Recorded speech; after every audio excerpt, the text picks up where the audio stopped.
नमस्कार good morning. आज जून 20 तारिख शुक्रवार। आज दिन भरी अनेक बड़ गुरुत्वपूर्ण खबर गुड़िक आसी। महिला मानक मिल 1500 टंका।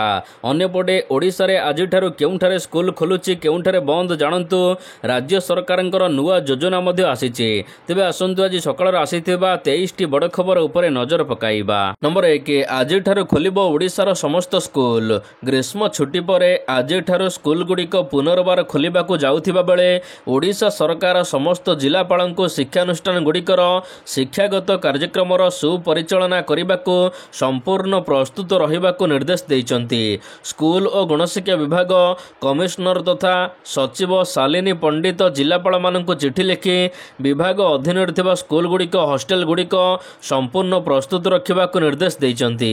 अन्यपटे स्कूल गुड़िकर स्वच्छता उपरे अधिक गुरुत्व देवा को निर्देश जारी होइछि। नंबर 2 डायरिया पाई किछि जिले में स्कूल बंद रखा निर्देश जारी होइछि। तेबे जाजपुर जिले में आज स्कूल गुड़िक खोलिबो नाही। जाजपुर जिलार स्कूल अंगनवाड़ी आसंता 24 तारिख पर्यंत बंद रखा निर्देश जारी होइछि। 25 तारिख समस्त स्कूल एवं अंगनवाड़ी केन्द्र खोलिबो। एही समय रे स्कूल एवं अंगनवाड़ी केन्द्र मानकरे परिमल व्यवस्था उपरे नजर रखा जिवो। अन्यपटे भद्रक जिले में मध्य आज स्कूल एवं कॉलेज बंद रखा जिवो। आउ 2 दिन पर्यंत बंद रहिबो। 22 तारिख पर्यंत स्कूल कॉलेज भद्रक जिले में बंद रखा निर्देश जारी होइछि। डायरिया को दृष्टि रखी प्रशासन एभली निष्पत्ति नेइछि। नंबर 3 आज ओडिशा आसुचंती प्रधानमंत्री।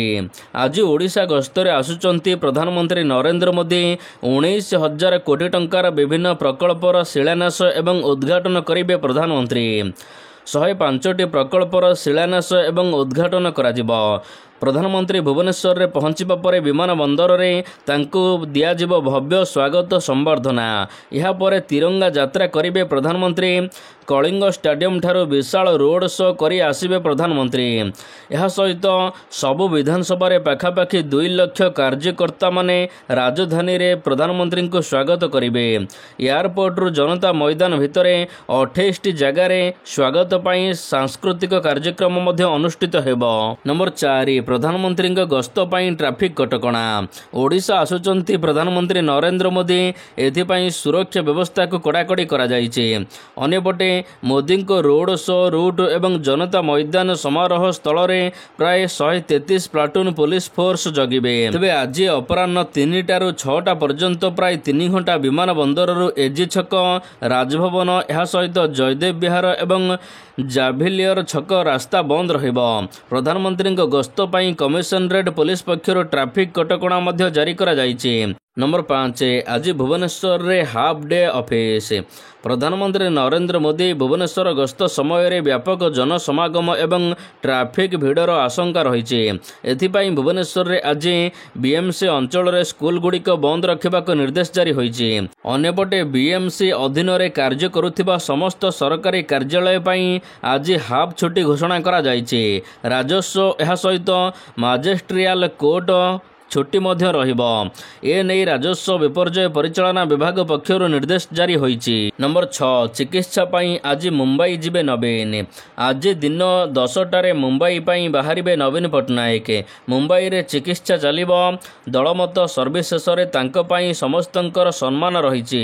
देशर अनेक राजनैतिक दल तांको सम्मान करंती। तेबे नेता माने तांको सहित विमान बंदर जाई पारंती।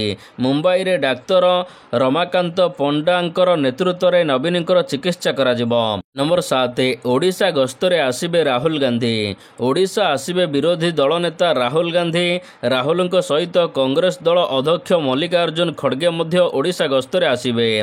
भुवनेश्वर रे कांग्रेस तरफरु हेबाकु जाउछि बड़ समावेश जेउथिरे सामिल हेबे राहुल गांधी एवं दलीय अध्यक्ष। राज्य रे आईन श्रृंखला परिस्थिति यह सहित वर्षकर सरकारंकर विफलता को नहीं एही समावेश करिबो कांग्रेस। जुलाई 9 तारिख रे राहुल गांधी ओडिशा रे पहुंचबे। बहु दिन धरी राहुल गांधी ओडिशा आसी नहंती। दीर्घ दिन पर राहुल गांधी आसुथिबारु राज्य पीसीसी सभापति भक्त दास उत्साहित अछंती। नंबर 8 बेलाभूमि ବେଳାଭୂମି ମାର୍ଗରେ ହେବ ନାହିଁ ପାର୍କିଂ। ପୁରୀ ବେଳାଭୂମି ମାର୍ଗ ଏହା ସହିତ ସିଟି ରୋଡକୁ ପାର୍କିଂ ମୁକ୍ତ ଅଞ୍ଚଳ ଘୋଷଣା କରାଯାଇଛି। ଦୀର୍ଘ ଦିନ ଧରି ଏହି ଅଞ୍ଚଳରେ ପାର୍କିଂ କରି ଜବରଦଖଲ କରାଯାଉଥିଲା, ଫଳରେ ଟ୍ରାଫିକ୍ ଜାମ୍ ପରିସ୍ଥିତି ସୃଷ୍ଟି ହେଉଥିଲା। ତେବେ ପୁରୀ ଏସ୍ପି ବିନୀତ ଅଗ୍ରୱାଲଙ୍କ ନିର୍ଦ୍ଦେଶ କ୍ରମେ ସମ୍ପୃକ୍ତ ଅଞ୍ଚଳକୁ ପୁଲିସ ପକ୍ଷରୁ ଜବରଦଖଲ ମୁକ୍ତ କରାଯାଇଛି। ତେବେ ସିଟି ରୋଡ ଏବଂ ବେଳାଭୂମି ମାର୍ଗ ଉପରେ ଯେଉଁମାନେ ଅନାଧିକୃତ ଭାବରେ ଗାଡ଼ି ରଖିବେ ସେମାନଙ୍କ ଉପରେ ଅର୍ଥଦଣ୍ଡ ଲାଗୁ କରାଯିବ। ଏହି ଅଞ୍ଚଳକୁ ସର୍ବଦା ଯାତାୟାତ ପାଇଁ ସମ୍ପୂର୍ଣ୍ଣ ମୁକ୍ତ ରଖିବାକୁ ସ୍ଥିର କରାଯାଇଛି। ନମ୍ବର 9, ଓଡ଼ିଶାର ନାରୀ ନିର୍ଯାତନା ପାଇଁ କମିଟି ଗଠନ କଲା ଏଆଇସିସି। ଓଡ଼ିଶା ଆସିବ କଂଗ୍ରେସ ଟିମ୍ ଗୋପାଳପୁର ଗଣଦୁଷ୍କର୍ମ ଘଟଣାକୁ ନେଇ ତଦନ୍ତ କରିବେ। ଏଥିପାଇଁ କମିଟି ଗଠନ କରିଛି ଏଆଇସିସି। ଓଡ଼ିଶାରେ ମହିଳା ବିରୋଧୀ ହିଂସାକୁ ନେଇ ତଦନ୍ତ କରି ରିପୋର୍ଟ ପ୍ରଦାନ କରିବେ। ତେବେ ଗୋପାଳପୁର ମାମଲାରେ କଂଗ୍ରେସ ପକ୍ଷରୁ ଫ୍ୟାକ୍ଟ ଫାଇଣ୍ଡିଂ ଟିମ୍ ଗଠନ କରାଯାଇଛି। କଂଗ୍ରେସର 5 ଜଣିଆ ଫ୍ୟାକ୍ଟ ଫାଇଣ୍ଡିଂ ଟିମ୍ ଗଠନ କରିଛି, ଯେଉଁମାନେ ତଦନ୍ତ କରି ରିପୋର୍ଟ ପ୍ରଦାନ କରିବେ। ନମ୍ବର 10, ପଶ୍ଚିମ ଓଡ଼ିଶାକୁ ଡେଇଁଲା ଡାଇରିଆ। ଉପକୂଳ ଏବଂ ଉତ୍ତର ଓଡ଼ିଶାରେ କଲବଲ କରିବା ପରେ ପଶ୍ଚିମ ଓଡ଼ିଶାକୁ ବ୍ୟାପିଲା ଡାଇରିଆ। ସମ୍ବଲପୁରରେ ଜଣଙ୍କର ମୁଣ୍ଡ ଗଡ଼ିଛି। ଜିଲ୍ଲା ସଦର ହସ୍ପିଟାଲର ବିଭିନ୍ନ ଅଞ୍ଚଳରୁ ଡାଇରିଆ ଆକ୍ରାନ୍ତ ଭର୍ତ୍ତି ହୋଇଛନ୍ତି। ପଶ୍ଚିମ ଓଡ଼ିଶାକୁ ଡାଇରିଆ ଡେଇଁଥିବା ବେଳେ ଉପକୂଳ ଏବଂ ଉତ୍ତର ଓଡ଼ିଶାରେ ମାଡ଼ି ଚାଲିଛି। ତେବେ ସମ୍ବଲପୁରର ଏହି ଘଟଣା ପରେ ଗାଁରେ ମେଡିକାଲ ଟିମ୍ ପହଞ୍ଚି ବ୍ଲିଚିଂ କରିବା ସହିତ ଔଷଧ ବଣ୍ଟନ କରୁଛନ୍ତି, ଲୋକମାନଙ୍କୁ ସତର୍କ କରାଉଛନ୍ତି। ନମ୍ବର 11, ନବ ଦାସଙ୍କ ଘରେ ରେଡ୍। ପୂର୍ବତନ ସ୍ୱାସ୍ଥ୍ୟମନ୍ତ୍ରୀ ସ୍ୱର୍ଗତ ନବ ଦାସଙ୍କ ଘରେ ଗତକାଲି ରେଡ୍ କରାଯାଇଛି। ଗତକାଲି ସକାଳୁ ଝାରସୁଗୁଡ଼ା, ସମ୍ବଲପୁର ସମେତ ଭୁବନେଶ୍ୱର, ରାଜ୍ୟ ବାହାରରେ ଥିବା 19ଟି ସ୍ଥାନରେ ମଧ୍ୟ ଆୟକର ବିଭାଗ ପକ୍ଷରୁ ରେଡ୍ କରାଯାଇଛି। ଆୟକର ସମ୍ପର୍କିତ ମାମଲାକୁ ନେଇ ରେଡ୍ ହୋଇଛି। ସମ୍ବଲପୁରର ମୋଦିପଡ଼ାରେ ଥିବା ତାଙ୍କ ଘରୁ, ଏହା ସହିତ ଭାଲୁପାଲିରେ ଥିବା ହୋଟେଲରେ ମଧ୍ୟ ଛାନଭିନ୍ କରିଛି ସିବିଆଇ। ନମ୍ବର 12, ଆରଡ଼ି ପୀଠରେ ବ୍ୟାପିଲା ଝାଡ଼ାବାନ୍ତି। ଭଦ୍ରକ ଧାମନଗର ପରେ ଆରଡ଼ି ପୀଠକୁ ବ୍ୟାପିଛି ଝାଡ଼ାବାନ୍ତି। 2 ଦିନ ମଧ୍ୟରେ 8 ଜଣ ଆକ୍ରାନ୍ତ ହୋଇଛନ୍ତି, ଆରଡ଼ି ମେଡିକାଲରେ ଭର୍ତ୍ତି ହୋଇଛନ୍ତି। ତେବେ 3 ଜଣଙ୍କର ଅବସ୍ଥା ଗୁରୁତର ହେବାରୁ ତାଙ୍କୁ ଭଦ୍ରକ ଜିଲ୍ଲା ମୁଖ୍ୟ ଚିକିତ୍ସାଳୟକୁ ସ୍ଥାନାନ୍ତର କରାଯାଇଛି। ମେଡିକାଲ ଟିମ୍ ଆଲର୍ଟରେ ଅଛନ୍ତି। ନମ୍ବର 13, ବିଜେଡିର ଶାସନରେ ବଢ଼ି ଚାଲିଛି ନାରୀ ନିର୍ଯାତନା, କହିଲା ବିଜେଡି।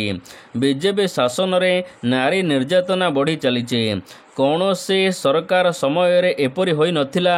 ଗୋପାଳପୁରରେ ଗଣଦୁଷ୍କର୍ମ ଘଟିଲା। ଏଥିରେ କେନ୍ଦ୍ର ଏବଂ ରାଜ୍ୟ ସରକାରଙ୍କର ମହିଳା ପ୍ରତି ଦରଦ କେତେ ଜଣାପଡ଼ିଲା ବୋଲି କଟାକ୍ଷ କରି କହିଛି ବିଜେଡି।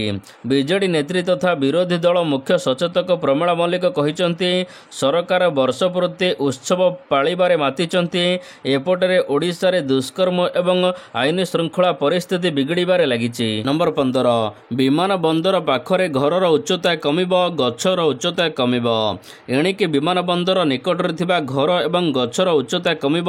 ନୋଟିସ୍ ପାଇବାର 60 ଦିନ ମଧ୍ୟରେ ଘର ଭାଙ୍ଗିବେ ମାଲିକ। ଅହମ୍ମଦାବାଦ ବିମାନ ଦୁର୍ଘଟଣା ପରେ କେନ୍ଦ୍ର ସରକାରଙ୍କ ପକ୍ଷରୁ ଏଭଳି ବିଜ୍ଞପ୍ତି ପ୍ରକାଶ ପାଇଛି।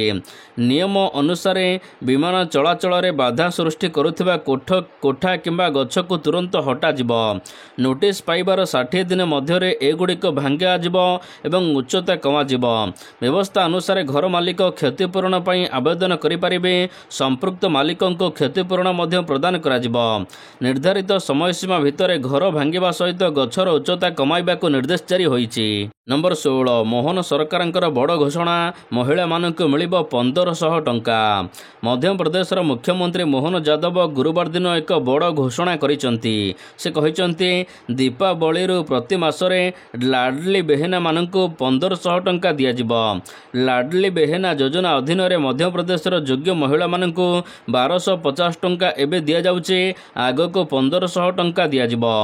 ମୁଖ୍ୟମନ୍ତ୍ରୀ ମୋହନ ଯାଦବ ଲାଡଲି ବେହେନା ଯୋଜନାର ତୃତୀୟ କିସ୍ତି ଟଙ୍କା ଜାରି କରିଛନ୍ତି। ତେବେ ଏ ସମୟରେ ସେ ଘୋଷଣା କରିଛନ୍ତି ଯେ ଖୁବ୍ ଶୀଘ୍ର ଏହି ଯୋଜନାରେ ମିଳୁଥିବା ଅର୍ଥରାଶି ବୃଦ୍ଧି କରାଯିବ। ନମ୍ବର 17, ଟୋଲ୍ ଗେଟ୍ ଚିନ୍ତା ଗଲା। ଏବେ ଫାସ୍ଟ୍ୟାଗ୍ରେ ମିଳିବ ବାର୍ଷିକ ପାସ୍ ବିକଳ୍ପ। 3000 ଟଙ୍କା ଦେଇ ଏହାକୁ ସଂଗ୍ରହ କରିବେ ଘରୋଇ ଗାଡ଼ି ମାଲିକ। 15 ଅଗଷ୍ଟରୁ ମିଳିବ ଏହି ପାସ୍।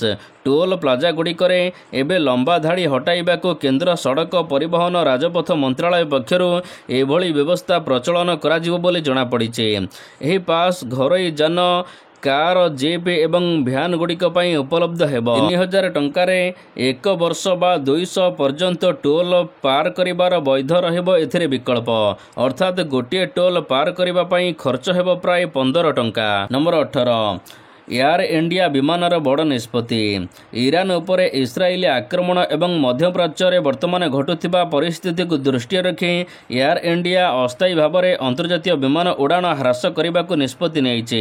ଏୟାର ଇଣ୍ଡିଆ କହିଛି ଯେ ଏହା ଜୁଲାଇ ମଧ୍ୟଭାଗ ସୁଦ୍ଧା ବିମାନ ଚଳାଚଳକୁ 15% କମାଇବାକୁ ଯାଉଛି। ଏହି ନିଷ୍ପତ୍ତି ଏୟାର ଇଣ୍ଡିଆ ଏପରି ସମୟରେ ନେଇଛି ଯେତେବେଳେ ଅହମ୍ମଦାବାଦରେ ବିମାନ ଦୁର୍ଘଟଣା ଘଟିଛି। ନମ୍ବର 19 ଆମେରିକା ପଠାଯିବ ବ୍ଲାକ୍ ବକ୍ସ। ଏୟାର ଇଣ୍ଡିଆ ବିମାନ ଦୁର୍ଘଟଣାରେ ବ୍ଲାକ୍ ବକ୍ସ ମଧ୍ୟ କ୍ଷତିଗ୍ରସ୍ତ ହୋଇଛି। ଏୟାର ଇଣ୍ଡିଆ ବିମାନ AI-171 ଦୁର୍ଘଟଣାରେ ବ୍ଲାକ୍ ବକ୍ସ ଗୁରୁତର ଭାବରେ କ୍ଷତିଗ୍ରସ୍ତ ହୋଇଛି। ଏହାର ଡାଟା ଉଦ୍ଧାର ପାଇଁ ଭାରତ ଏହାକୁ ଆମେରିକାକୁ ପଠାଇବ ବୋଲି ଜଣାପଡ଼ିଛି। ଜୁନ୍ 12ରେ ଲଣ୍ଡନ ଅଭିମୁଖେ ଯାଉଥିବା ବୋଇଂ 778 ଡ୍ରିମଲାଇନର ଉଡ଼ାଣର ମାତ୍ର 36 ସେକେଣ୍ଡ ପରେ ମେଡିକାଲ କଲେଜ ହଷ୍ଟେଲ ଉପରେ ଖସିପଡ଼ି ଦୁର୍ଘଟଣାଗ୍ରସ୍ତ ହୋଇଛି। ନମ୍ବର 20 ଆଉ ହେବନି HIV। HIV ଏକ ଗୁରୁତ୍ୱପୂର୍ଣ୍ଣ ଭାଇରସ୍। ଆଜି ପର୍ଯ୍ୟନ୍ତ ଏହାକୁ ସମ୍ପୂର୍ଣ୍ଣ ଭାବରେ ନଷ୍ଟ କରିବା ପାଇଁ କୌଣସି ଔଷଧ କିମ୍ବା ଟୀକା ତିଆରି ହୋଇନି। ଯଦିଓ ଚିକିତ୍ସା ବିଜ୍ଞାନ ଏହି ଭାଇରସକୁ ରୋକିବାରେ ବଡ଼ ସଫଳତା ହାସଲ କରିଛି, ତେବେ ଆମେରିକା ପକ୍ଷରୁ ଅନୁସନ୍ଧାନ ପରେ ଏକ ନୂଆ ଇଞ୍ଜେକ୍ସନ ପ୍ରସ୍ତୁତ କରାଯାଇଛି ଯାହାକୁ ପ୍ରତି 6 ମାସରେ କେବଳ 2ଟି ଡୋଜ୍ HIV ସଂକ୍ରମଣକୁ ରୋକିପାରିବ। ତଥାପି ଏହି ଇଞ୍ଜେକ୍ସନ HIVର ଉପଚାର ନୁହେଁ, ଏହା କେବଳ ଭାଇରସକୁ ସାମାନ୍ୟ ରୋକିବାରେ ସାହାଯ୍ୟ କରିବ। ନମ୍ବର 21 ଆତ୍ମସମର୍ପଣ କଲେ 12 ମାଓବାଦୀ। ଲାଲ ସଂଗଠନକୁ ଝଟକା ଆତ୍ମସମର୍ପଣ କରିଛନ୍ତି 12 ହାଡ଼କୋ ମାଓବାଦୀ। ମାଲକାନଗିରି ସୀମାନ୍ତ ଭଦ୍ରାଦି କେତାଗୁଡମ୍ ଜିଲ୍ଲାରେ ଏସ୍ପିଙ୍କ ନିକଟରେ ଆତ୍ମସମର୍ପଣ କରିଛନ୍ତି ମାଓବାଦୀ। ଏସ୍ପି ମଧ୍ୟ ସମସ୍ତଙ୍କୁ ଥଇଥାନ କରିବାକୁ ସୂଚନା ଦେଇଛନ୍ତି। ନମ୍ବର 22 ହୋଇପାରେ ତୃତୀୟ ବିଶ୍ୱଯୁଦ୍ଧ। 1941 ଏବଂ 2025 କ୍ୟାଲେଣ୍ଡର ସମାନ। ଏହା ସଂଯୋଗ ନା ଆଉ କିଛି। 1941 ମସିହା କ୍ୟାଲେଣ୍ଡର ଏବଂ 2025 ମସିହା କ୍ୟାଲେଣ୍ଡର ସମ୍ପୂର୍ଣ୍ଣ ସମାନ ଅଟେ, ଯାହାକୁ ନେଇ ସୋସିଆଲ ମିଡ଼ିଆରେ ଅନେକ ପ୍ରଚାର ହେଉଛି।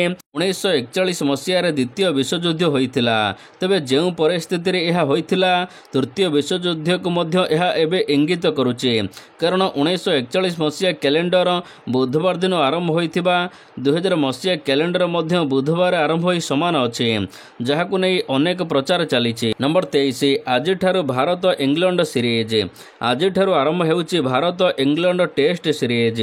ଏହି ସିରିଜ୍ ସହିତ ଭାରତୀୟ କ୍ରିକେଟମାନେ ନୂଆ ଅଧ୍ୟାୟ ସୃଷ୍ଟି କରିବେ, କାରଣ ଦଶନ୍ଧି ପରେ ଦୁଇ ପୂର୍ବତନ ଅଧିନାୟକ ବିରାଟ କୋହଲି ଏହା ସହିତ ରୋହିତ ଶର୍ମା ବିନା ପଡ଼ିଆକୁ ଓହ୍ଲାଇବ ଟିମ୍ ଇଣ୍ଡିଆ।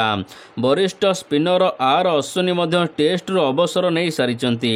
ଶୁଭମନ ଗିଲ୍ ଭାରତୀୟ ଟେଷ୍ଟ ଦଳର ନବନିଯୁକ୍ତ ଅଧିନାୟକ ଭାବରେ ନିଜର ଅଭିଯାନ ଆରମ୍ଭ କରିବେ। 25 ବର୍ଷୀୟ ଗିଲ୍ ଭାରତୀୟ କ୍ରିକେଟ ଦଳର ସର୍ବକନିଷ୍ଠ ଟେଷ୍ଟ ଅଧିନାୟକ କୀର୍ତ୍ତିମାନ ସ୍ଥାପନ କରିଛନ୍ତି।